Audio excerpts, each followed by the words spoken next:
Iniciem ara les preguntes al president de la Generalitat. La primera és sobre la situació política i social i la formula el senyor David Fernández del grup mixt. Bon dia a totes i a tots.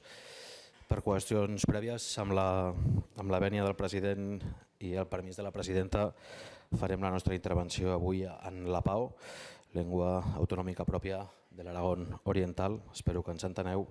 I la pregunta és amb el rerefons de la cimera del passat dilluns i amb el posicionament que determinats poders i èlits econòmiques i mediàtiques s'hi estan posicionant. Context: unes empreses que han guanyat 10.000 milions d'euros l'any passat, uns grups de comunicació que han rebut 14,5 milions d'euros com el grup Godó, unes patronals que han rebut 32 milions d'euros de subvenció i algunes entitats com la Caixa que són prestamistes de la Generalitat.